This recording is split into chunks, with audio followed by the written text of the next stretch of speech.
could not get out of bed every morning and feel like my life had any power to overcome like the deep unhappiness that people are facing just by being a person.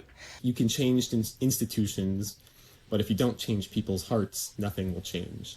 And at the time, I was like, I don't believe you. Like, to have hope and positivity for the society, you also need to have hope and positivity, like, in your own life as well. From SGI USA, I'm Cassidy Bradford, and this is Buddhability, the weekly series where I talk with Buddhists from all walks of life about the power we each have to change our lives and the world around us.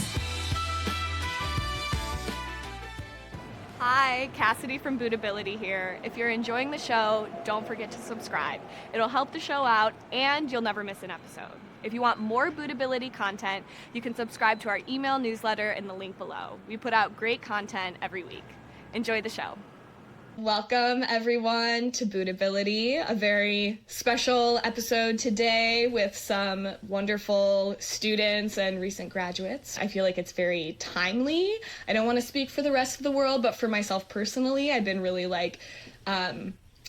consuming a lot of news and feeling a lot of just like sense of despair. Does what I do really matter?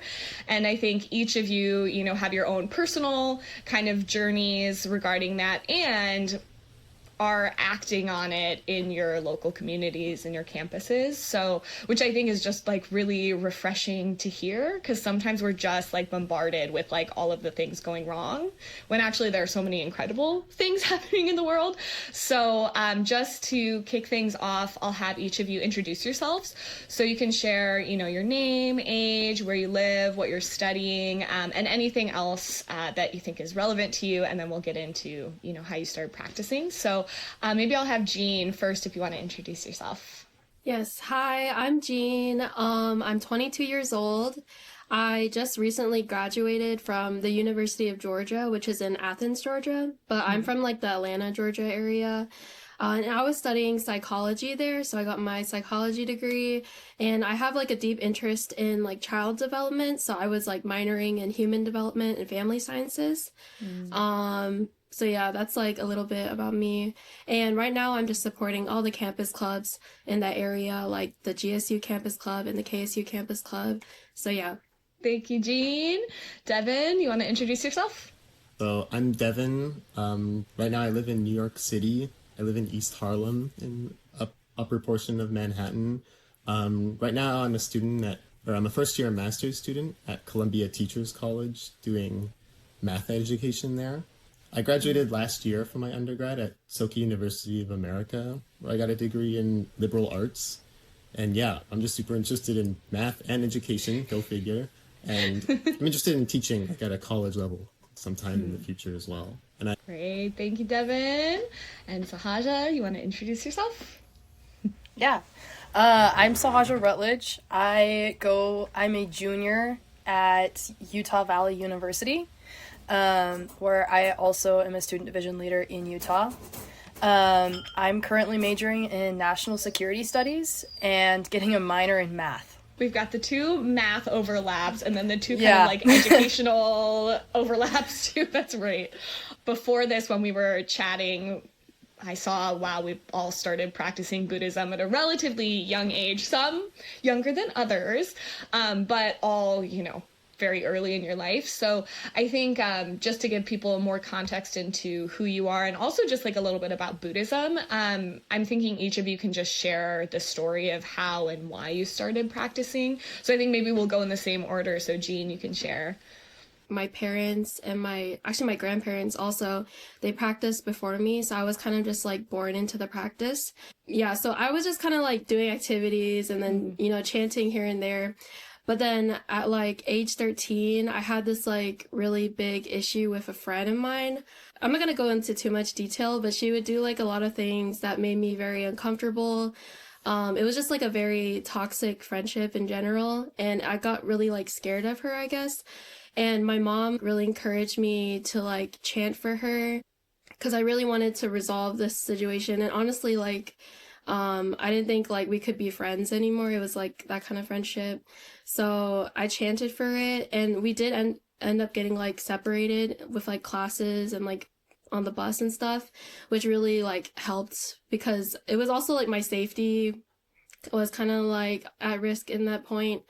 But yeah, I chanted a lot for her because I know like deep down she really was just very unhappy and she had a lot of like different issues going on in her life.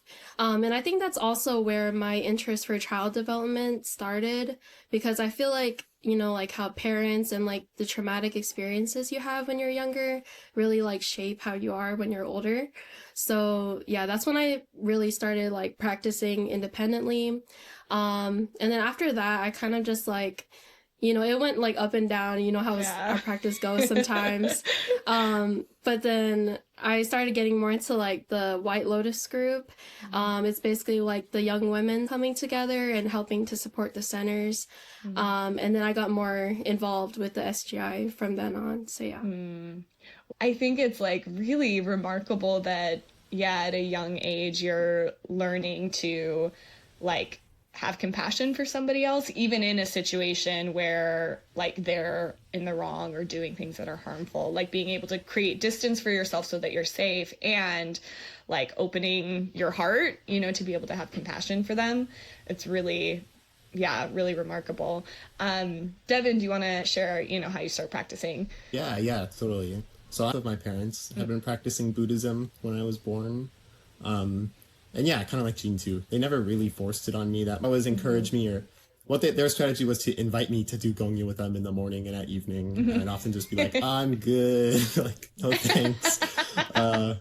Yeah. But I think what precipitated everything for me, so like I was like a really sickly kid growing up. I was actually born at a really young age with Crohn's disease, which is like an autoimmune disorder that causes inflammation in your large intestine. Or for me, that was how it came out. And I was also just like really sick in many aspects. I had like this crazy immune system. I was like allergic to so many foods as a kid, like ridiculously. It was really, really tough as a kid. And like, I think throughout like middle school and high school because of that, I lost so much confidence in myself. Like I was like, because then, you know, I'd go out of school for a few weeks and then I'd come back and then like, you know, my friends were like, oh, I thought you dropped out of school or something. Like it was kind of like, It was hard to make friends and then it was hard to be with teachers and it was like hard to learn and all these things. And I was like in like a cycle of being mad at myself and all these like emotions swirling around. I'm like pretty stubborn. So actually, even when I was like down at this low point, I would not chant at all. Even though my mom like really, really wanted me to. I think in another lifetime, I'm like an incredibly, like where I don't encounter Buddhism. I'm like a really bitter person who like is super anti-religion, anti-spirituality, all this stuff. That's like my natural state. Actually, the only reason I started chanting semi-regularly at all was because, similar to Jean as well, I started doing some in the scenes group. Some of my friends just started like visiting me from time to time, and they would just talk to me and my brother like without any judgment. And I don't know, we just say whatever's on our mind and we chant together. And one of the things they do in the morning before they support meetings is they will chant. My average chanting time at that age was like 0 minutes per day. So like, and again, I didn't really care about chanting at the time. I was like, I don't know what I'm doing. You know, I'm just like having fun with friends, doing behind the scenes stuff. But I started to notice like a shift in my life slowly as I started participating in more activities. One day, I don't know, like a switch just like clicked in my head. It was like, oh, I can just like take charge of my life, you know? And so one day I remember I used to be terrified of the doctor and I would never cooperate with them. But one day I just told my mom, I'm like, Mom, let's go to the children's hospital. Let's get this all worked out. Let's do this. And I took on like a really scary procedure that I was like super hesitant to go through. And I was like, let's just do it. I don't care if it's like painful. I need to find out. Like I need to get through this. And kind of long story short, over the course of like a couple of years and like different types of like physical therapy and stuff, I managed to get into remission for my Crohn's disease by the time I was like a senior in high school. And that was like the first huge benefit. Like I gained a lot of my confidence back from like chanting, from doing activities with friends, from studying Daisaku Ikeda, philosopher's guidance. And I was like, oh, this is great. Like I should keep doing this. Yeah. Wow. Yeah, I think for me too, I don't know, maybe like Jean or Sasha had similar experience, but like definitely I felt that in my life too. Like, I don't have to be sort of just like whipped around by my life. I can take responsibility. So Sahaja, do you want to share how you started practicing? So I'm in a similar boat. My parents also practiced. I would come to my mom with like a problem, and she'd be like, well, you can just chant. You know that, right? Like, you can just chant. Let's chant about it. And I'd be like, what? No. Yeah. Mm-mm. Right. And, but, you know, as I started getting older through junior high and a little like freshman year of high school, I started really having deeper dialogues with my friends and understanding that their life was not the life that I was living, benefiting off of my parents' daimoku and my parents' life force. And so the problems that they were going through, even at the age of 13 and 14 and younger than that, were so deep. And I would start sharing Buddhist philosophy just that I had grown up with and started to internalize. I would share it without like labeling it as this is Buddhist. Yeah. But what ended up happening was in high school, I was doing a lot of research. I was really, I've been in advocacy work a long time. I was a senior in high school, and I really just became so nihilistic, pessimistic, and depressed to the point where I couldn't move, you know, all of these huge institutions that feel inevitable. It really affected me a lot, and I could not get out of bed every morning and feel like my life had any power to overcome like the deep unhappiness that people are facing just by being a person. And so I just made a determination that I was just going to read every religious text I could get my hands on. Wow. So, yeah. So yeah, I've always been like a big reader. I've been really into research. So I just decided I was going to read every religious text, and it was when I read the Lotus Sutra, which is one of the foundational texts of Buddhism. You know, I started really understanding, and then paired with Nichiren Daishonin's Gosho of his kind of thoughts and analysis about the Lotus Sutra and really what it meant in practice. It was so deeply empowering to know that my life and every action I had could create change, but also that change was not divided upon class or gender, that everyone could, you know, enjoy the benefits and become a empowered, happy person. So that's really, really how I just started. I just made a determination that, you know, this is going to change and I'm going to change it. Wow. I mean, that like perfectly leads into, you know, really the main theme of today is like, how do we have hope? How do we really empower ourselves and empower others in the face of like so much happening in society? So I think like, yeah, I'd love to hear for each of you like your own just journey navigating like feeling very real despair and feeling discouraged, and how have you navigated that? And I know, Devin, you had like a kind of long journey of like really grappling with that. So maybe, you know, I'll start with you if you can share a little bit about your kind of personal journey there. Yeah. So I think like when I came to, so like I went to undergrad in Soka University of America, and I think when I went there, I was also extremely pessimistic. Like when I landed there, I was just like so, because that was like right as soon as things opened up after the pandemic had happened. Yeah, at the time, I think I'd also become super like politically pessimistic, and just like I really liked what you said, Sahaja, about inevitable institutions. I was like, yes, that's perfectly describes it. Like things feel inevitable, like you can't change it, or like you can't do much to meaningfully change the course of things. And so I kind of got in this mindset that, oh, like institutions like are what rules everything, and that was what we need to change everything. There's like a quote by Daisaku Ikeda's mentor Josei Toda, who says that I read, which something to the effect of like, you can change institutions, but if you don't change people's hearts, nothing will change. And at the time, I was like, I don't believe you. Like, this isn't real. Like I think it's institutions are everything. And I couldn't accept it in my heart that something like that was true. And it wasn't something I like resolved immediately either. I would just like continue to be quite pessimistic for a really long time. But also something didn't really sit right with my own belief that I was clinging on to, that institutions were everything, or that an ideology could get us out of this mess.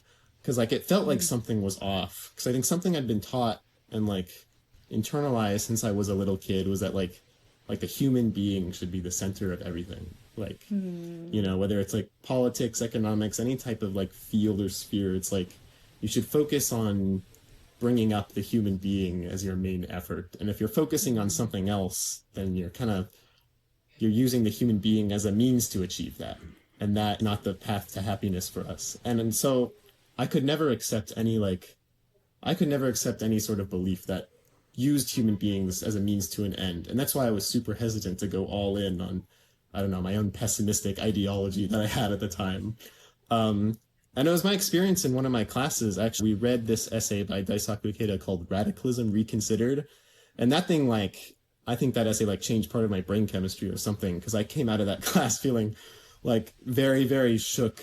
One of the things that he used to describe, like, I guess, like, shoving ideology as a means to everything was as a Procrustes bed, which was like it was like an analogy from the Odyssey, which is like, where like he would put this guy on a bed, and then if he was too tall for the bed, then he would cut his legs off, and if he was too short for the bed, he'd stretch him out. And I'm like, wow, this is terrible. And that's what Daisaku Ikeda used to like describe ideology. And I was like, oh my god, like it's human beings, that's the center of it. Like I realized I didn't need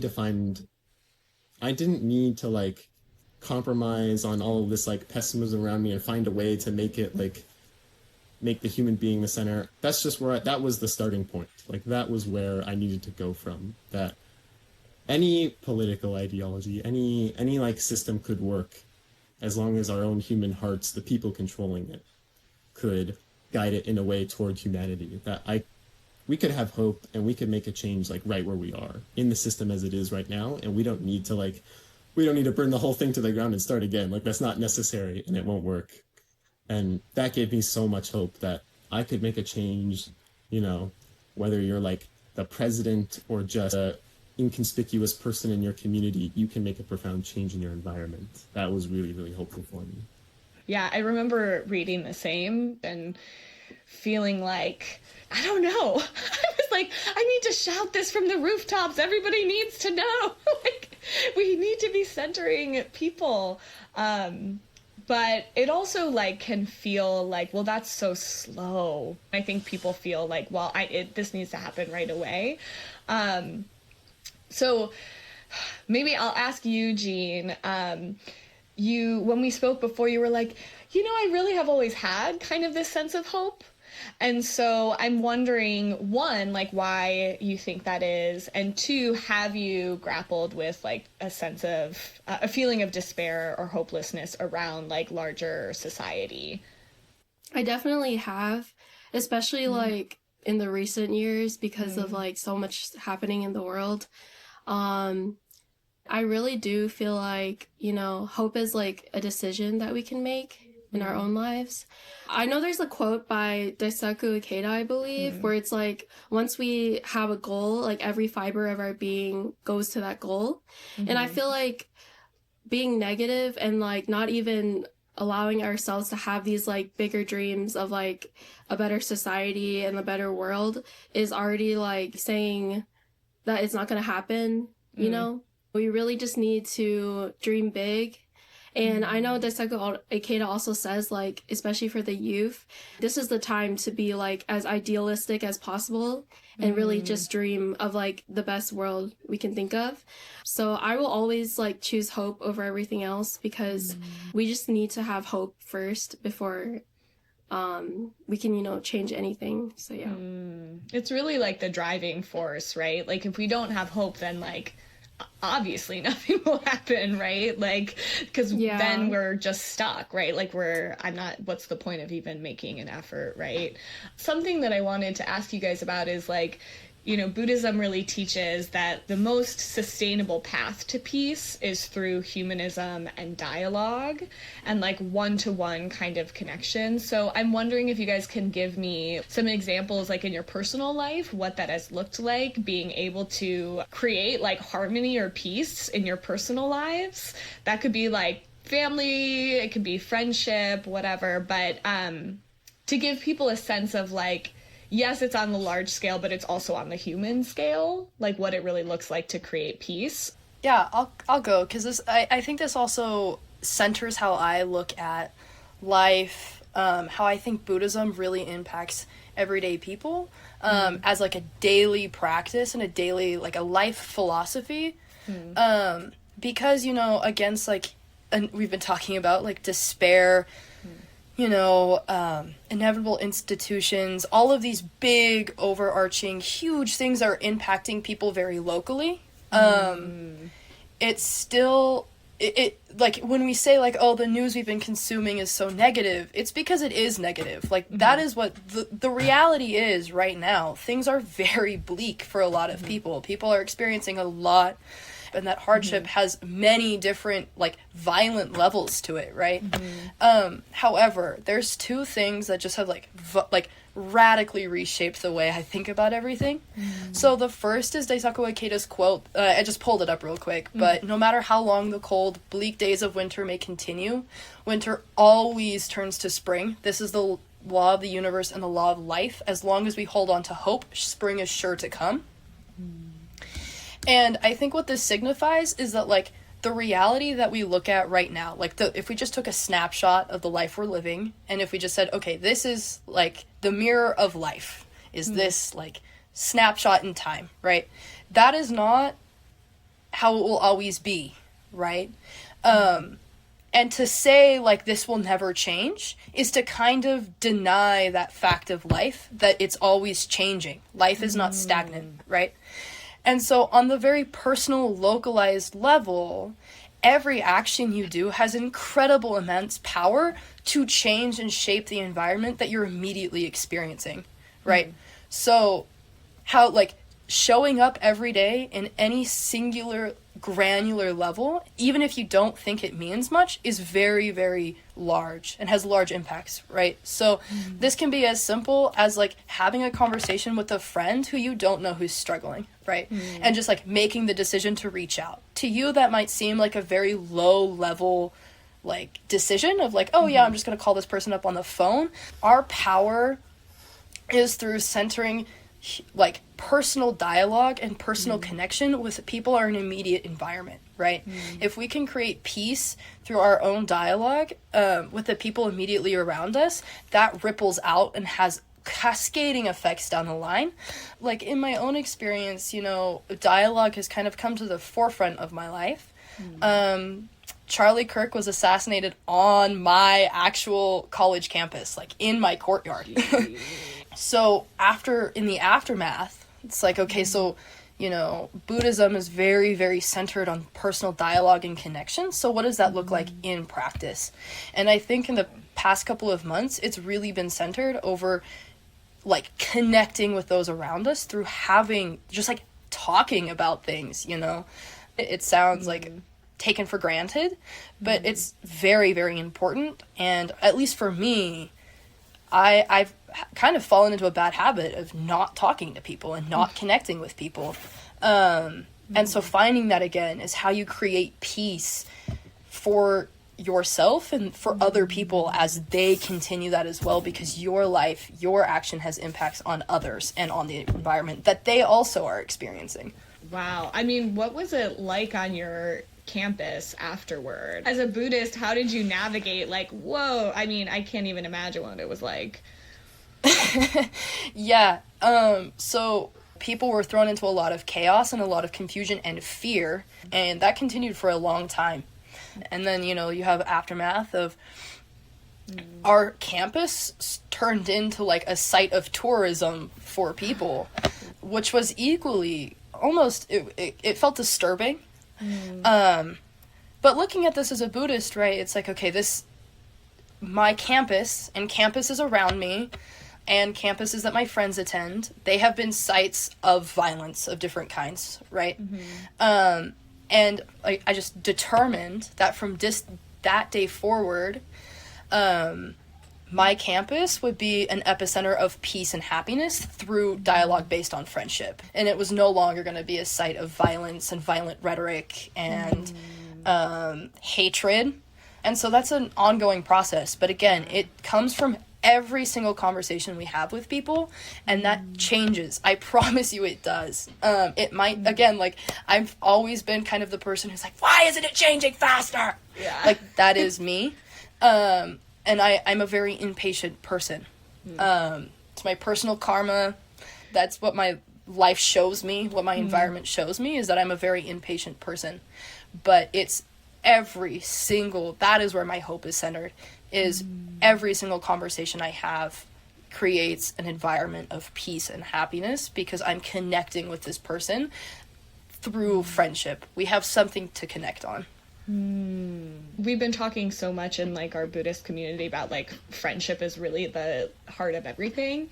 And I do think like when you really are making an effort to connect life to life with somebody, it changes so much, like just in your daily life and the way that you're like operating with the world, interacting with the world. Like I even think about every morning when I am like getting to work, there is an MTA employee that's right by the exit, the turnstile, and he's like so bright. And so we greet each other every single morning. And now like I asked him his name. And so every morning he's like, hey, Miss Cassidy. And I'm like, good morning, Derek.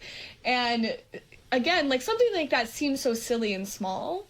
But actually, it's like bringing brightness and joy to this space while everybody's like in a hurry to get to work, right? Like it starts my day, you know, I've chanted in the morning, I'm on the train, I'm facing the realities of the day. And then I have this beautiful, like lighthearted friendship, you know, with somebody that I see every day. And that is peace in its own way, you know, on that scale. Like this reminded me of like my past discussion meeting. We had like a whole thing about dialogue and how like, you know, when we have dialogue with people, we really need to like listen to them and put your prejudices aside, because, you know, I'm a person too, so I have like my own prejudices sometimes, even though I try to like put them away. So I feel like once we are able to like put that prejudice aside and really just, you know, calm our own like inner like thoughts and stuff and really just listen to someone, is how we're gonna have really good meaningful dialogue with other people. And really like, you know, like there were some members who were also saying this, but they were saying like, even if you don't like agree with this person, like hear them out, like see like how they came to that conclusion.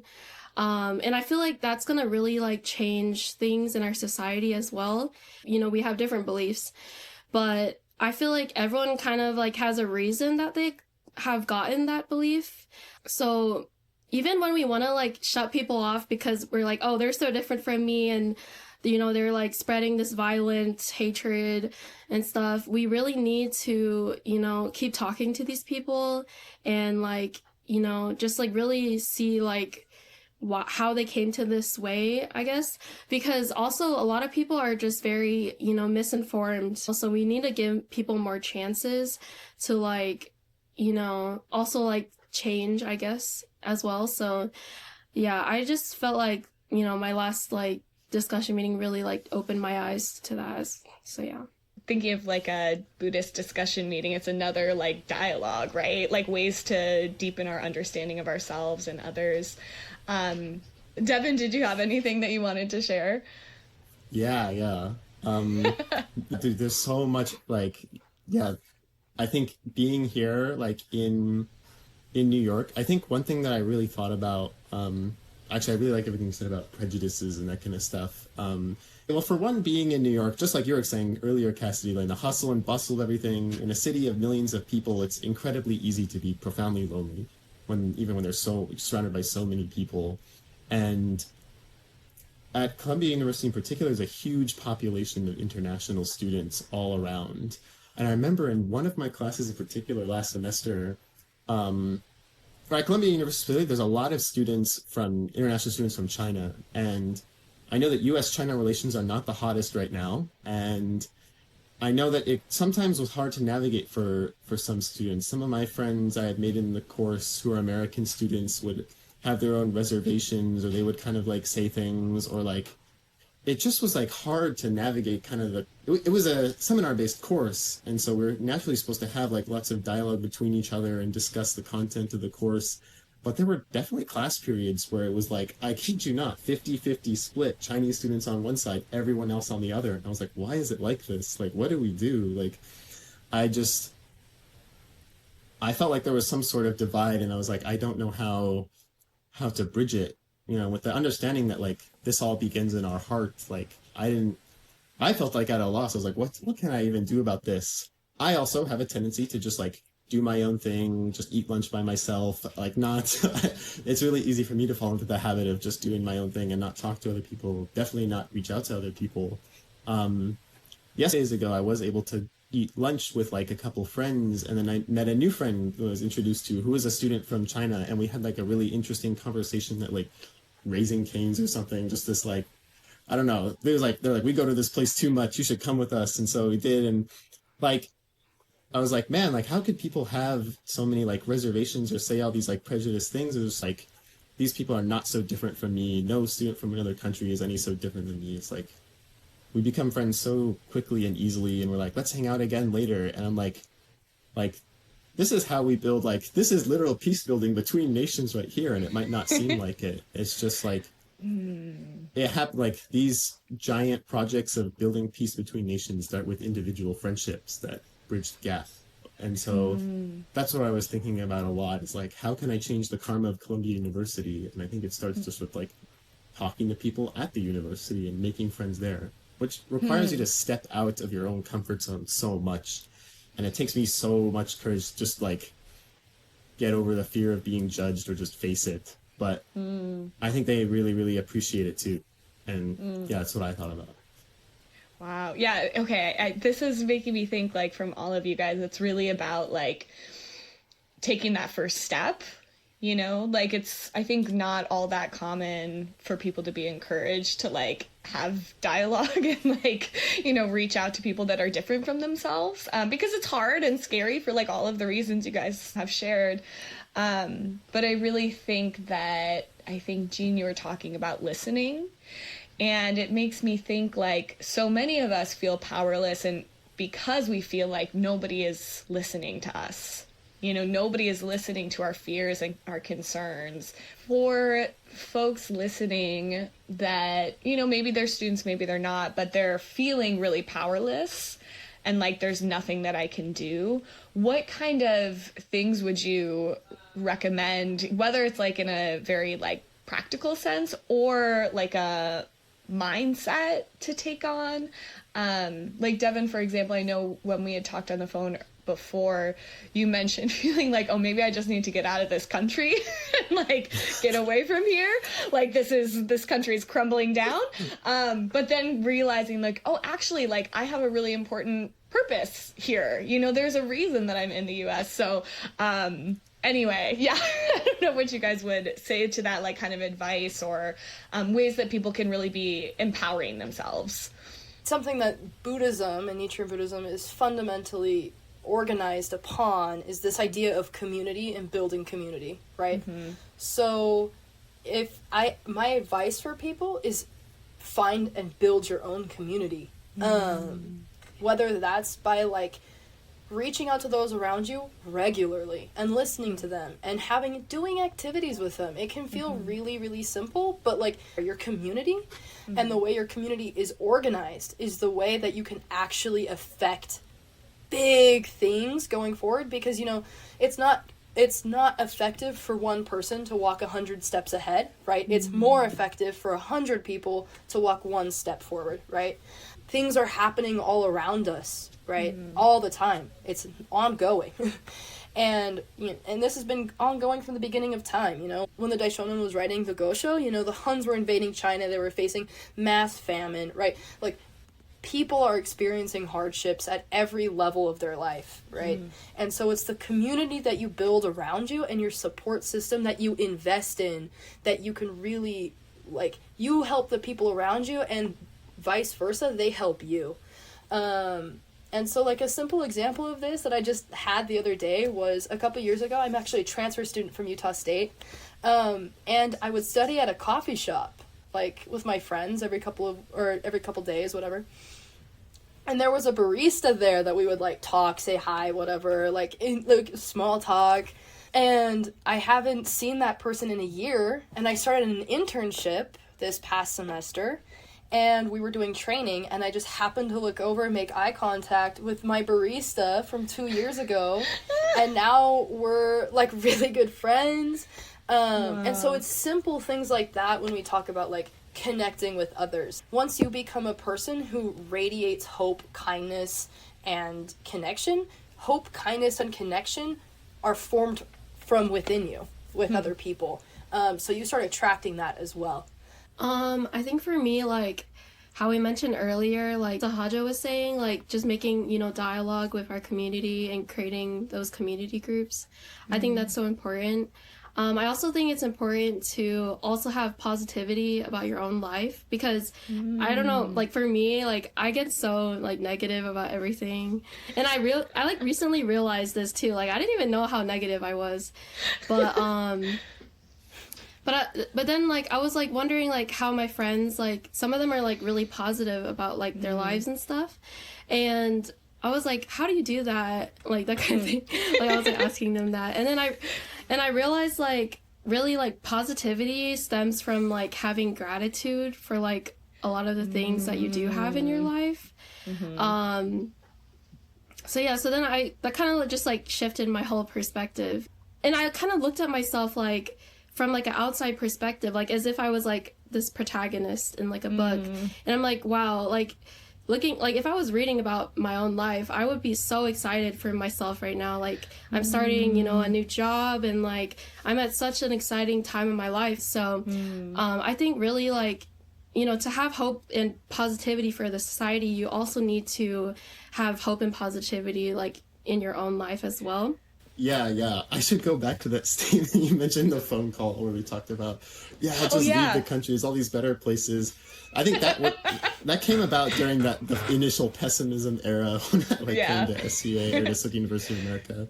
And I think, like, well, I guess for me also, like, my obsessions at the time, like, kind of aligned with me just being like, America's not the place for me. Maybe I should just go, like, somewhere. I could go live somewhere else. I could go do something else. And I guess it reflected, like, speaking of karma, it reflects a deeper tendency within me to want to, or to be avoidant of the issues in my environment, and to just kind of, like, mentally check out when things get really tough, or when it seems like I don't have the know-how to engage with the problem I'm faced with.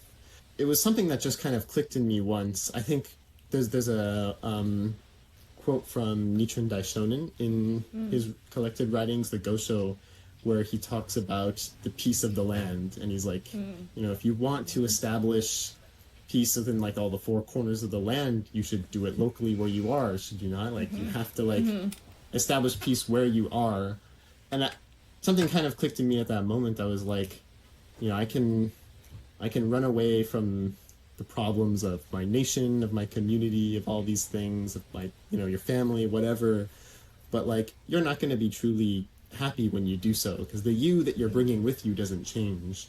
And if kind of our karma and our life tendencies are the things that are causing our own unhappiness, then we bring that with us when we go somewhere else, and it doesn't change. And so it's like, you have to, like, start with where you are. That can seem discouraging, I think, at first. It's like, what do? I just have to face the thing in front of me. But it's also really empowering to know that, like, even if you feel like the place you're in is in a bad state, or, I guess, to use, like, Nichiren Daishonin's language, you're living in the impure world, you can still be the happiest person ever. Another quote is, like, doing 1 day of practice or 1 hour of practice in the impure world is worth more than thousands of years in the pure land. And so I remember thinking to myself at that time, it was like, even if I have to, like, be fighting an uphill battle in the place where I live for the ideals I want to see in the world, that's okay. Like, it's okay to be fighting a battle for an ideal, because you know you're fighting for something good. You know you're fighting for hope in your community, and that's something like worth living for. That alone allows you to like savor the joy of life and be grateful for the things that you have, and that gives you a lot more than if you were to move to another country and attain all the worldly things that you could want. So I think that's when I resolved in my heart, like, oh, I don't need to leave. Devin, that just triggered something so profound within me. Just the thought that like the environment is a reflection of your own life and your own life condition as well. So when your life condition doesn't change, the actual like manifestations of the obstacles or the troubles that you go through aren't changing either, because your life condition hasn't changed, right? So when Devin explained karma as like life tendencies, yeah, for sure. That's a great way to explain that. You know, I'm a very impatient person karmically. So if I don't change that, I just perpetuate more impatience. Whatever my environment is, I could be talking to somebody, or I could be wanting a better job. I'm still having the same karma. And so I think that's also very empowering, is the idea that if you change, because the environment is a reflection of yourself, when you change, when you put action into an effort and a cause into changing your own life condition and your own like life state, to try and overcome something like impatience, your environment changes because of that. We're more interconnected in a lot of ways than we ever have been before, which is not just another picture of our environment, right? So when I'm seeing things that are happening in Minnesota or in DC or in China through my phone screen, that's just another example of my environment that I'm a part of, right? So I can actually change that through my own actions and efforts in my own life. I think that's a very empowering, hopeful belief. Yeah, I think this maybe goes back to what Devin, you shared really early on. It's not about the institutions changing, it's about people's hearts changing. And we've talked about like dialogue as a tool for that. Sahaja, you bringing up like a reminder that ultimately it's about our transformation. Of course, like we want to see this external change, but that won't come unless we ourselves really like work on transforming our own life and our own tendencies that cause us suffering or cause harm to others. You know, we have this term in SGI, Nichiren Buddhism, human revolution, which essentially is like this inner transformation, you know, transformation in your inner life. So I'm wondering if you guys have any examples of like what that has looked like, or things that you've really been able to start to shift because of your chanting. Also just the experience of chanting and like what it is like to see the connection between your Buddhist practice and your inner transformation. I think for me, I had this like really major thing. I'm not gonna go into detail again, but it's like a really major thing that like changed like my whole like life course. And it happened when I was 18. And this experience like really made me lose a lot of my own like self-worth, I guess. And I felt like such a bad person. Like everyone is gonna hate me, like if they found out about this thing. And so that was just like, yeah, like I just lost a lot of like, you know, love for myself, I guess. Yeah, and then this kind of like circled into my relationships as well with other people, because I never like had this love for myself, so I would always kind of like search for it from other people, search for it from other people, which I feel like, you know, like other people could never give you like the same love that you can give yourself, because you really know like what you need. Yeah, so I kind of just realized like wow, I'm expecting like so much from others, and I'm not really like, you know, being a good friend, like giving my love to them. I'm just expecting like so much from other people to give to me. So I started, you know, really chanting about this and like studying more and doing activities, and a lot of my campus club leadership stuff, like I feel like I was really tackling this issue like through doing those activities. You know, it's still like a process. It's gonna take time for me to keep like, you know, loving myself. But I feel like, especially in the past year, I've been like so much of a better friend, and like just being more, you know, like what can I give and what can I support my friends with, but really just being grateful for them again. And then also like I've been trying to like, you know, do more self-care kind of things, and just seeing like what really needs to be like done to take care of myself before I can take care of other people as well.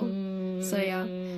But yeah, it's definitely a process. It's gonna take a long time, so our lives are just whole journey of human revolution. It just changes, but does get easier, I promise. Gene, I loved all that stuff you said. All that stuff about like self-love and that type of stuff. I never thought that I struggled with that actually, but then I learned it when I learned that I actually struggled with it so much more than I thought I did when I started doing campus club activities too, that like brought it out in me.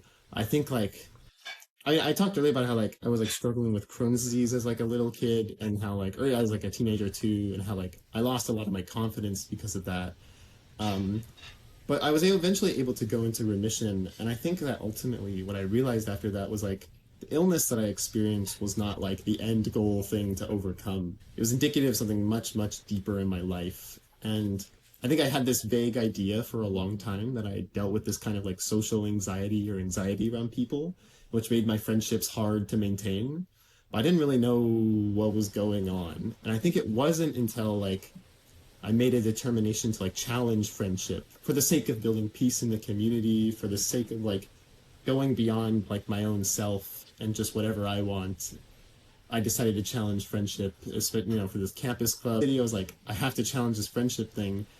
And one of the things I realized, like, you know, not too long ago, honestly, was that like I also had this terrible, terrible fear that like if I let someone too close to me, they're gonna discover I'm like a fraud, or that like I actually have nothing of worth in me. Like once they open the box, they're gonna be like, hey, there's nothing inside. Like that's what I was like my greatest fear. And a little bit after I like kind of realized that, and I chanted and I said to myself like, you are not a fraud. And I was like, whoa, like I was kind of shook by that. I was like, no way. Like it was really, really impactful for me to like say that, like I'm not a fraud. Are you real? Like, is that real?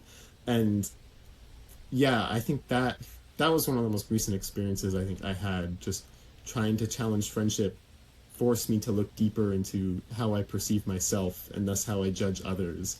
So I think because like I was so afraid of seeing that, I was also like keeping people at arm's length, or I was like being more like I was really distancing myself from others because I was distancing myself from myself first. And so I needed to stop that first. That was huge for me. Yeah, I definitely feel like chanting is like, even though sometimes I don't want to see the like reality of my inner life, it's a little painful, but ultimately like seeing that means you can like really face it and change it, because otherwise it's just gonna always be there. So something, you know, I think my life's mission will be to overcome impatience or just to mitigate it. But I think the current manifestation, the symptom that I'm experiencing right now, that actually is just a lack of faith in myself and therefore a lack of faith in others. So I really only have faith for the like my closest friends, really. But my borderline distrust of others and distrust of myself to be able to follow through on things has been my like recent, really what I'm trying to tackle in my life. And so my prayer every day, or sorry, kind of before that is I view, you know, my life as a student and as a young person as kind of a training ground for the rest of my life, right? So you know, what I want to do with my future is dependent upon the work and the effort that I put in now. Kind of like going to the gym every day, right? In terms of like my life my life right now and my prayer right now is training for things that are going to be coming up and huge problems that I'm going to have to overcome. And so really my thought process when chanting is kind of twofold. So one is just like I chant to have a high enough life condition to be able to tackle just all of the things somebody just has to tackle in a day. You know, we all do so much, we're all doing a lot, no matter who you are, for yourself, your community, those around you. Just like going to work every day is a struggle, you know? Mm-hmm. And so it's a high enough life condition to tackle that and follow through and can be able to take on more and maximize my ability to fight for myself, for others, and to create change. And just like something I've always noticed, even when I was a little kid, was when I did choose to chant with my mom, or my mom would be like, and let's chant about your problem. Mm-hmm. It would kind of be solved. Like it would just like in a random conversation, it would just go away. Mm-hmm. And so I very oftentimes find myself talking to the right person and having the wisdom in that moment to be able to say the right thing back that is I'm able to connect with that person. Or it just, I feel so much more in accordance with the environment and with the universe around me, so that I do end up having some really impactful, meaningful conversations and not having a lack of wisdom to be able to perceive that this, whatever I'm doing right now, is important, or that there's some benefit, you know? So... Wow. Okay. I'm looking at the time, and I want to ask you guys like 500 more questions, but I also want to be conscious of our time together. So I think maybe the last thing that I'll ask you guys is hopefully like a short and sweet kind of question. Lately, how have you been maintaining hope? I think what's kept my hope afloat is having a vision for what I want to see in the future. And I think that's, I think that's also related to like, some of the other students and friends I make who already have some degree of hope, is they have some kind of vision for what they want to see. And, in many ways it's related to what they're studying or what they're doing or what they're trying to do in the future right now. Is they have some vision for what they want to see education become like, and they feel like they have a part to play in that. Like there's something they want to see. But it doesn't have to be just in like your academics or in your career type stuff either. It's like, if you have a lot of family discord, imagine what's the type of family life that you want to have, or what's the type of like friendships that you want to have. And I think like if you can hold on to like hope and vision, like, oh, these are the types of things I want to see in the future, these are the types of happiness and joy I want people to experience, you feel like you're fighting towards something, like you're on a journey towards something, and life just isn't you blindly, randomly walking about. And I think that's honestly part of what keeps me going, is thinking about and embracing the future, and a vision for the future is what keeps me going. Yeah, something I've really been experiencing, trying to deepen my friendships with other people and form new connections, is the deep empathy and compassion people really live their lives through and with. We're around students a lot, I'm around students a lot, and people are not apathetic. People are not how I judge them to be. And they're consistently proving me wrong. Which is a good thing. So, just the sheer compassion and empathy people are living and leading their lives with. And just the fact that my imagined apathy and the apathy that we're struggling with is not actually the reality. I think there's like two things mainly. We need to have these like big impossible dreams to even get any change started. And then secondly, because I've been working, I don't know if I said this before, but I've been working at a daycare, and I'm working with these little kids, and I just feel like they really just show like what humanity is. When we're young, we never, we just have so much love to give to everybody. And they, they really have taught me a lot of things, like how hatred is like just learned, and it's not like innately in us as humans, and humans are really just, made to love each other. And yeah, I think they just like showed me like, how important it is to just come back to how we're all just human, and we're all interconnected, and we need to care about each other.